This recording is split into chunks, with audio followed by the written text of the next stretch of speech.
For most of modern history, sport has been framed as a contest of human limits. 1.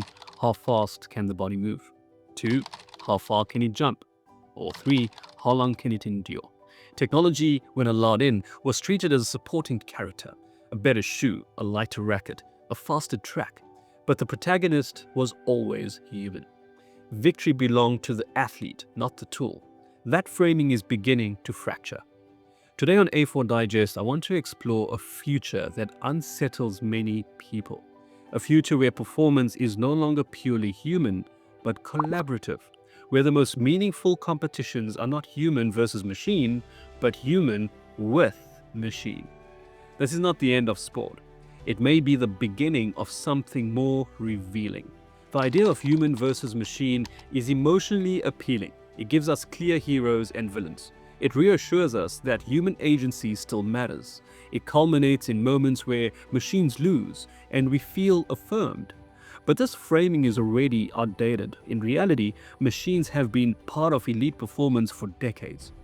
Training software, biomechanics analysis, nutrition algorithms, recovery technologies, none of these sit outside sport. They shape preparation long before competition begins. The question is not where the machines belong, they already do.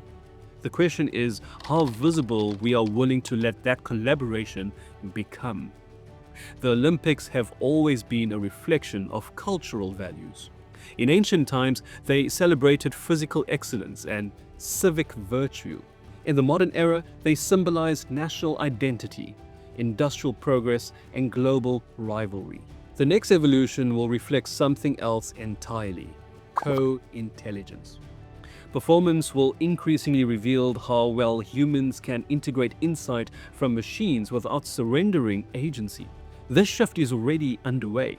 Athletes train with real-time feedback, systems that adjust roles dynamically. They use predictive models to manage load and reduce injury risk. They rehearse decisions in simulator environments that compress years of experience into weeks. None of this diminishes effort. It just changes where effort is applied. Critics worry that this erodes authenticity. If performance is augmented, is it still real? If decisions are informed by AI, are they still human? These questions matter, but they often rest on a false assumption. That purity has ever existed. Human performance has never been isolated from context. Training environments, cultural expectations, economic resources, and institutional support have always shaped outcomes. Machines simply make these influences more explicit. The discomfort comes from unfairness, but from visibility. We are forced to confront how much performance has always depended on systems rather than individuals.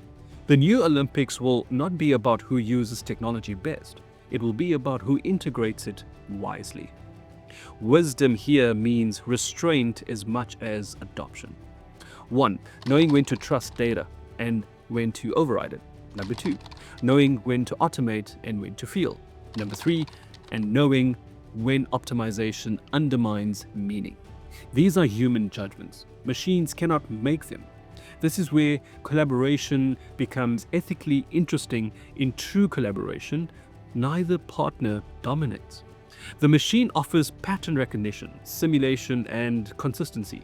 The human offers context, intuition, responsibility, and moral judgment. Performance emerges at the intersection. Not faster alone, not smarter alone, but together. Elite sport reveals this tension clearly.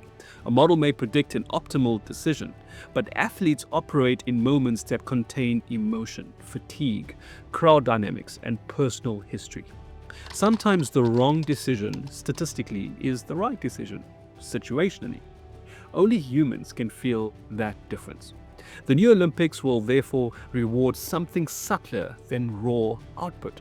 They will reward adaptive intelligence, such as the ability to interpret machine insight without being enslaved by it, or the courage to commit when data is ambiguous, or the humility to adjust when intuition fails. This is not augmentation as replacement, it is augmentation as dialogue. There's also a social implication here.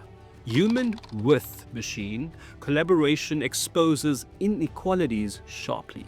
Access to advanced systems, data quality, and expertise will shape who can compete meaningfully. If left unchecked, collaboration becomes stratification. This is why governance matters. The future of sport will not be decided only by engineers or athletes, but by institutions willing to draw principled boundaries. Ethics will no longer be about banning technology outright. They will be about designing for collaboration, such as what tools are permissible, what forms of assistance preserve agency, and where does enhancement cross into dependency. These questions are complex but unavoidable. The most interesting competition of the future may not resemble traditional events at all. They may involve augmented decision-making challenges, mixed reality environments, and adaptive courses that respond to athlete behavior in real time. These formats will not replace traditional sport, they will sit alongside it. Just as chess did not disappear when computers arrived, it actually evolved. What chess teaches us is instructive. The strongest players today are not human or machines alone, they are human-computer teams. They outperform both, not because they calculate faster, but because they know when to trust calculation and when to intervene. This is the template. The new Olympics will test something deeper than speed or strength. They will test judgment under augmentation, who remains human when enhanced, who retains responsibility when assisted, and who remembers that meaning matters more than optimization. This is not a loss of humanity, it is a stress test. Machines will reveal what we value by forcing us to choose. Do we prioritize spectacle or safety, records or well-being, or winning or trust? The answers will define sport as well as society. Human and machine collaboration is inevitable. Whether it becomes exploitive or empowering depends on us. The new Olympics will not crown the fastest algorithm. They will reveal the most integrated human beings. Those who can work with machines without becoming them. And perhaps that is the most honest test of excellence we have ever faced. Not how far we can push our limits, but how wisely we expand them. Until next time.